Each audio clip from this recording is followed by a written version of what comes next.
From your TCS experience and personally, how do you view Dubai's growth in AI, in IoT, in blockchain, and how it's fitting in with TCS's long-term aims? It quite fits them. And some of the things we try here, we have actually taken it from Dubai to the outer world, including the US. So we've done things which are for the first time in Dubai and then taken it to other parts of the world. See, I think what Dubai has done well is it has laid the foundation, it's given some element of governance and then been hands off.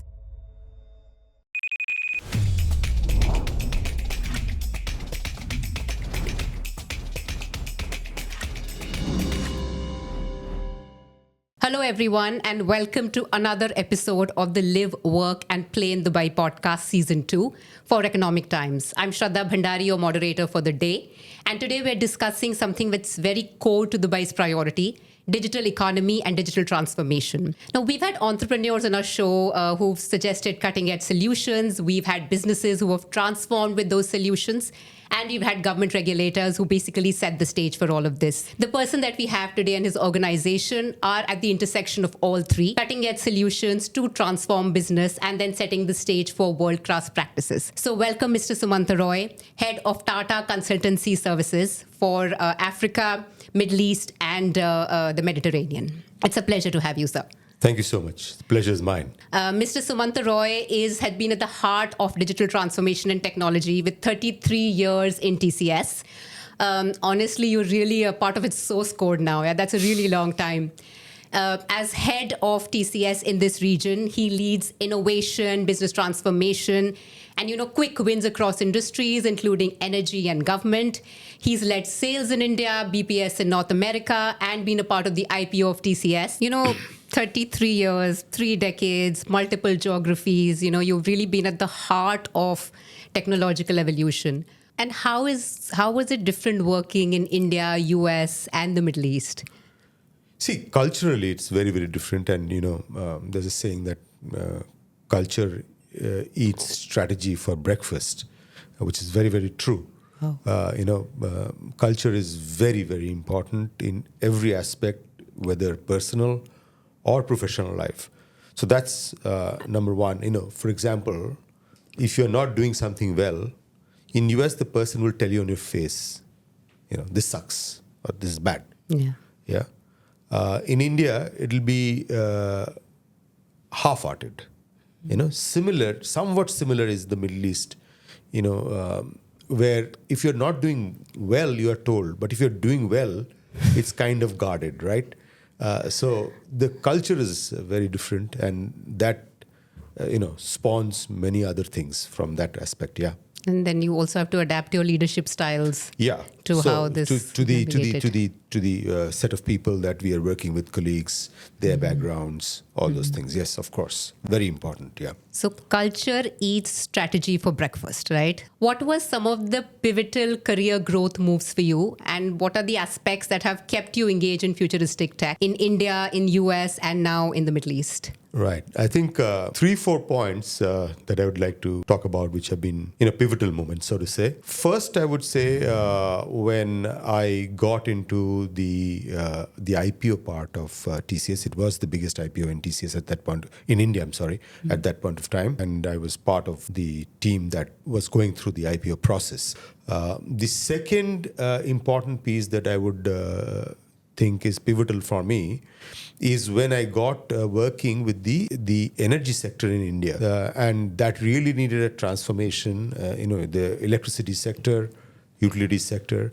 And I worked very closely with that. So that was an extreme learning experience for me. I hadn't seen any of those before. Mm-hmm. Third was landing in the US for the first time for a sales job. And fourth, of course, is landing in Dubai. I would say those are the 4 pivotal moments in my professional career. Yeah. The fifth revolution, in my opinion and several other people's opinion, is not something that's going to replace the fourth. So the fifth is all about becoming human-centric and more sustainable. End of the day, whether you call it AI or IoT or whatever, end of the day, it has to solve a tangible problem. Otherwise, there's a problem. Okay, let me put it that way. Yeah. So it has to enhance the user experience, or it has to help in making products or services better, or it has to increase the ability to for profit or revenue margins. So those are the things that it should directly impact, either customer satisfaction, experience, and so on. Otherwise, for the sake of technology, doing technology is actually non-sustainable. Okay, so moving on to TCS, I'm every time I meet like a Tata Group company and TCS, the emphasis on how innovative TCS is and how a large amount of revenue is garnered by this one organization. And it's seen all, from early computing to AI-driven transformations. So could you demystify some of these concepts for us? Fourth industrial revolution, fifth industrial revolution, IoT, convergence of technologies, with specific use cases and, real-world examples. Sure.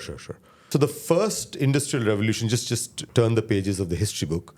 The first industrial revolution is the one which started with the steam engine, right? James Watt. The second is mostly the assembly line, Henry Ford and the automotive sector. The third is the classical IT, which was the 1980s, 90s, early 90s, where IT started happening, data and IT. Fourth is the digital revolution that we call. The digital revolution is essentially piggybacking on two things. There are other things, but two very important things. One is the cloud, and which meant that you could do things quickly. And the second is the channel, which is the mobile channel, which evolved dramatically in the early 2010s, right? So that enabled the fourth revolution. I'll give you a small example. 2-3 things that we're really proud of. One, which personally very proud of, is the way we transformed the issuance of passports in India, right? And people who are my age, not yours, remember how passport was issued during the pre-TCS days. And the use of technology, we didn't do anything great. Process is more or less the same. You still need a police verification. You still need an address verification. But the process has been digitalized. And that increases the user experience, multifold, right? So that's one thing that just pops up to my mind. The second is an interesting one. Let me just share this with you. This is with a retailer in the Middle East just after COVID. Okay. So, the footfall in retail stores had obviously dropped and so on and so forth. We were asked to do a pilot about a virtual usage of lipsticks.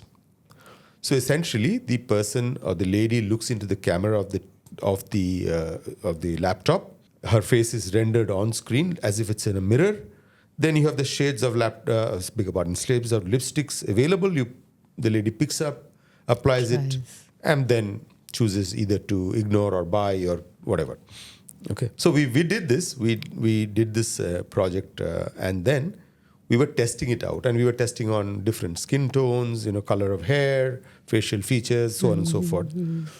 Most of the ladies were giving feedback, this could be better, that could change, so on and so forth. One lady, and this is interesting, one lady came and said, this is very unreal to me. And obviously it was unreal. It's supposed to be virtual, but she came across very strongly that it was unreal. So we, peeled the onion, so to say, a little more. And we realized that though we were rendering the face in real time or near real time, we were actually computer generating the hands. The hands we were not using. And this lady was left-handed. Okay, and it didn't look natural when a right hand applied the lipstick on her lips. What were your perceptions of TCS when you moved here in the Middle East? From a TCS perspective, it was very interesting because I was covering Middle East and Africa, and the way, let's say, South Africa works or Kenya works versus the way Saudi Arabia works, or for that matter, even UAE works, is very different. Okay. So then, set-piece strategies don't work. And you have to be local in all your actions and your thought processes. That was very interesting to me. Yeah. that you can't have a cookie cutter and come here and say, we'll do X, Y, Z. Yeah. But you have to be, again, aware of the culture. You have to be aware of the market, so to say. Yeah. And be adaptive to each and every country, so to say. So that was very interesting for me.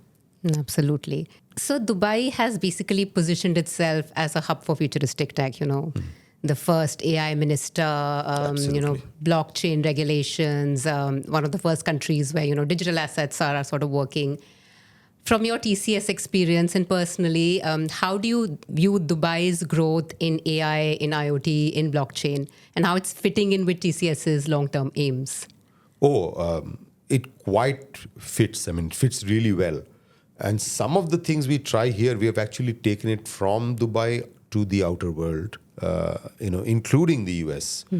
Especially one piece of work I can specifically call out is one that we did with a retailer where they wanted to look at how to reduce their electricity consumption and therefore be greener across their retail stores across the Middle East. It's a Dubai-based company, but they operate pretty much across the Middle East. And we worked with them, implemented an IoT-based solution to look at footfall, ambient temperature, so on and so forth, all the parameters, and figure out what should be the actual temperature and how to control that.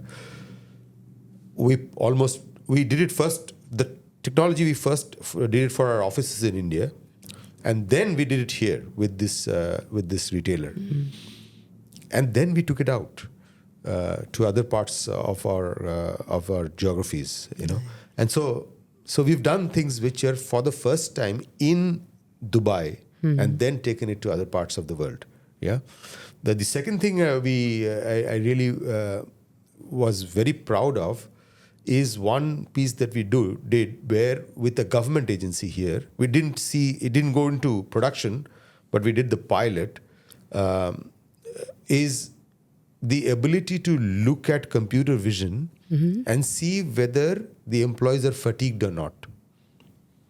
Okay. And if they're fatigued, then replace them. So from a safety perspective, this is extremely, extremely, important. So you would say that the build in Dubai or build in the UAE strategy for the region has worked for TCS in some ways. And is it because of government support, the kind of, the cloud that the UAE is building? Is it because of talent? What would be some of the key reasons why UAE is that launchpad? See, I think what Dubai has done well is it has laid the foundation. It's given some element of governance and then been hands off. Okay, and made it. So essentially what has really worked here is that if you have a brilliant idea, if you want to launch it here, we'll make it frictionless to launch. Thereafter, the viability of that is your problem. You have the idea better work, right? Which is, I think, a perfect way to set it up, right? Not all businesses and not all ideas will survive. And end of the day, the best will emerge as the best and therefore, grow. I think that's what has been really, really interesting because it's not been prescriptive. And that's really important. Okay. To foster innovation and technology, you have to set a base and then allow natural evolution. To come. Yeah. So that I think Dubai has done very well.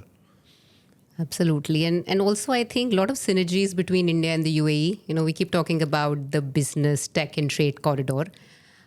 In terms of tech companies, startups, enterprises between India and UAE, do you see this synergy? Is TCS tapping into these synergies? Yeah. So yes. So let me first respond it from a personal angle, and then I'll come back to the TCS angle.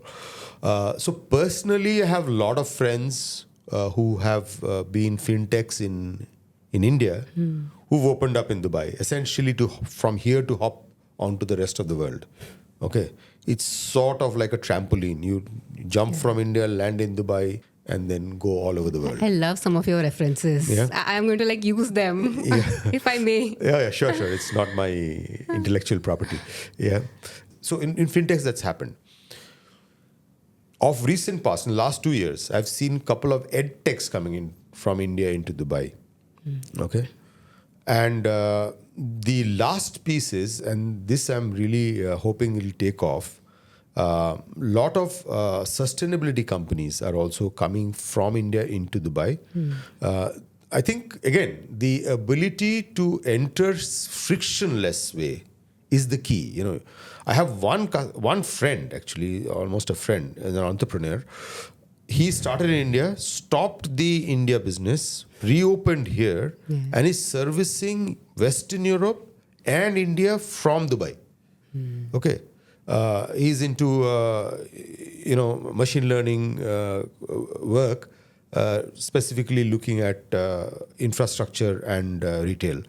So the entire company was started in India, closed, moved headquarters here, and is going all over the world. Yeah. So I guess, the connectivity, the logistics, everything plays a part in all of this. Yeah, absolutely. Also, these days, talent. So the influx of talent also is very, very important. And that is also becoming really available in Dubai these days. Yeah. What have been some of the interesting experiments that you have done in India and in Dubai collaboratively on, digital governance, urban innovation, smart cities, part of the Indian Smart Cities project? Yeah. So on smart cities, see, again, as I said, technology is there, but the technology has to be useful, right? It has to solve a problem. The problem of cities in India versus, let's say, a city like Dubai is very different. So in India, you have to retrofit a lot of technology on an older technology, and B, make it cheap, right? In Dubai, the challenge is different. The challenge in Dubai is the transient nature, be it of people, be it of assets. I mean, you have every alternate day some bridge opening, some road being built, additional, corridors. So the transient nature at this point of time of both people as well as our other infrastructure assets is the challenge in Dubai. So your ability to plug in and plug out has to be very, very quick. So you also work with the government agencies here in Dubai, like I think the DIVA, for example. So what are some of the projects that can be discussed openly that have you been engaged in sustainability or green goals or the like? See, with the government, I think, as you said, DIVA, we work and can't go into details of this project. But what we are enabling is how to get the process going quicker. If you want a temporary connection, if you're a builder, how will you get it quickly? So all those things we are doing, and because of which there's less wastage. Things don't sit at the site, and therefore it is obviously a lot greener. And the ability to churn it around is there. Also, the Tata Group is part of the building that Diva is building, and it's supposed to be, please don't hold me to this one, it's supposed to be the largest net zero building in the world when it completes. Yeah, it's been a fascinating journey, to be honest. Also, the last piece, away from technology, we are trying to work with Mohammed bin Rashid School of Governance to see how the government will get back people who are by default having this kind of technology awareness, right? So we are going to be sponsor Emirati students who want to go into government and do a degree in the Mohammed bin Rashid School of Governance. Yeah. So it's a perfect recipe, right? India-UAE synergies, build in Dubai for the region, and localization. Let's move on to a lighter vein. You've already said that something that attracted you to Dubai was the safety, and So how would you rate the livability in Dubai? Especially a lot of talent movement is happening from India. And what are some of your favorite places in Dubai that you'd like to go to unwind, chill, projects that you're looking for? Okay. Let's start with something that is free. The mud flaps and the flamingo watch in Russell Khor. That's something every winter I go. I mean, somehow it's very peaceful. I mean, just calms me down. morning, take the car, go in there and just watch the flamingos in the mud flaps and it's somehow very calming for me. Obviously Dubai has the malls and the beaches and the best places to eat and so on and so forth. I'm not even going there. Some of the unique ones that I personally really liked, one is, as I said, the mud flaps. The second is in Dubai Mall, there's something called, I think it's called Infinity de Lumiere. It's an immersive art. Yes. And I went in there and saw the Van Gogh paintings, in an immersive style. It was mesmerizing. I mean, absolutely mesmerizing. I mean, it was, I'm not at all a painter, but I appreciate paintings. And the entire concept and everything was really mesmerizing. What else? Yeah. The Dubai Opera. I go there very often to see some of my favorite musicians from the Western and Indian world, as well as some fascinating plays. And also as compared to other global cities, because you've lived in US, India, and several other parts of the world, every city that wants to be called global, has to have the entire ecosystem. How would you rate Dubai in terms of its evolution in these aspects on a scale to 1:10? Very close to 10, to be honest. Very close to Maybe be somewhere between 9 to 10. Especially, I think, from a culture perspective, you cannot get such a broad diaspora anywhere else. From a culture perspective, I think it's almost 11 out of 10, not even between 9 and 10. Yeah. Education, very close, primary, secondary, higher secondary. Higher education, there's a slight gap still, but I think Dubai is fast catching up with all the top-notch institutes opening up. I think that's pretty much it, yeah. Perfect. So I'm going to go back to the TCS now. You've gotten several Best Employer Awards. Now you're doing work in STEM education with women entrepreneurs. What is the aim to, empower the next generation of tech leaders, of women leaders? And what are some of the programs that you're involved in Dubai and the larger region? So so first of all, we have about ballpark 35% women in TCS. It could be better, of course, given that population is 50-50 anyway. Yeah, I mean, we are trying to improve it to the best of our abilities. The word that I'm looking for is equity. It's not equal. You have to give certain fillip to women at certain points of time in their lives so that humanity can be sustained. I mean, it's a question of humanity sustaining. So we have to do that. We do that very consciously, I think, in TCS. Yeah. In fact, I would say across the Tata Group, not just TCS. So that's one piece that I think is important.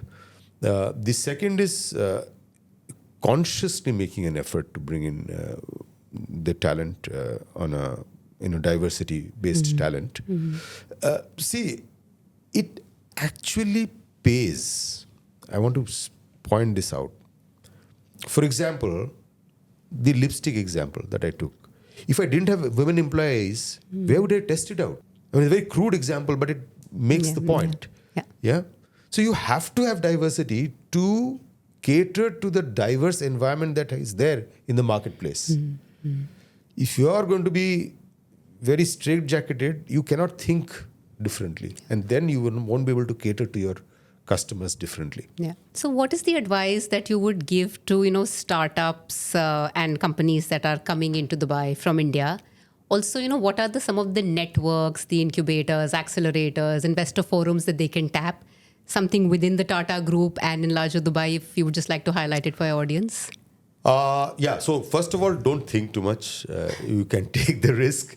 It's not too far from India. If some things, hopefully not, but if it goes really, really south, you can pull back very easily. That is one part. The second is that it's possible to grow incrementally in Dubai. You don't have to come in and be very big. You can start small, use the base to slowly grow out, not just in Dubai or UAE or Middle East, but, the African market is very well served from here, which is very difficult to serve from India, for example. Yeah. So those things are there. I mean, connectivity, Emirates flight, I think, goes to almost every city capital city in Africa, just a case in point. Yeah. So that's one part. But the connections, the Indian Business Council, IBPC, Promotion Council, it's one place that you can look into and tap into. There are several. If you're in the financial sector, DIFC is a great place to start. They make it very, very seamless to start. Yeah. Many. Tata Group, something very specific doesn't jump into my mind right now. Sure. But I'm sure there are avenues to do that with the Tata Group as well. Yeah. I'm sure the TCS regularly engages with the regulators, to set the boundaries on AI, on IoT, etc. How receptive are the regulators in Dubai? So we've done this in bits and pieces. We'd like to do more, to be honest. But receptiveness, everybody's very, very, very open, very open. You can, if you have a great idea, there will be somebody with an open mind and an open ear in this country and in the city, I have no doubts about it. Absolutely, absolutely open to ideas and tech. And please feel free to contact him if you want to know the avenues. So perfect. You're a sci-fi fan. There's a convergence of technologies emerging. People are talking about, machines will take over humans. The entire future of finance and monetary system will be digital assets. The fiat currencies will go away. How are you seeing the future of technology? And how would you harness it? It could be on a personal level. It could be on a TCS level, whatever the plan is. Let me take the question a little differently. So technology today is able to augment your eyes. There is computer vision and other things. Technology is able to capture your touch. You can tap the phone once, tap the phone twice, different results. So it's able to capture touch and enhance it. Technology is able to produce music. Technology has not caught on the sense of smell yet. That is going to be one frontier that I think, from a sci-fi perspective, something that, and it's work in progress. Kid you not, there are companies which are working on, including ours, working on what we call e-nose. It's not that there cannot be fallouts. Every technology has fallouts. If you look at it, 70% of the jobs that we do today, look at what we are doing today, podcast. Yeah. These jobs didn't exist in the last 10 years. Sure. All these jobs have come in the last 10 years. So jobs will evolve. Human beings have been on top of the food chain for millennia, and it will not suddenly disappear because of some technology that humans have developed. Yeah. It's counterintuitive. Absolutely. So again, scale from 1 to 10, how worried are you about a technology future, or are you positive about it? No, I'm very positive about it. In the sense that technology will impact our lives, the quality of our lives, the way we work, the way we educate ourselves, the way we take a vacation, everything it will impact, right? And there's no going away from that. We have to embrace that with an open mind. And once we do that, I'm 100% sure we'll see the results, which is for the betterment of humankind in general. Perfect. On that positive note, I think I will call it a wrap. Some great pearls of wisdom, the India-UAE corridor, TCS involvement in many of the transformative projects, and some great recommendations for places to unwind and visit. Thank you so much, Mr. Roy. This has been super, super fun. And I hope to catch you again someday, maybe in the metaverse with like the lipstick example that you gave. Sure. Sure. I hope to catch you in real life as well. Absolutely. Yeah. So, ladies and gentlemen, it's a wrap of this episode of the Live, Work and Play in Dubai podcast. Thank you for tuning in. If you've enjoyed the conversation, like, subscribe, and keep following for more such updates where work meets opportunity and opportunity meets success. Thank you very much.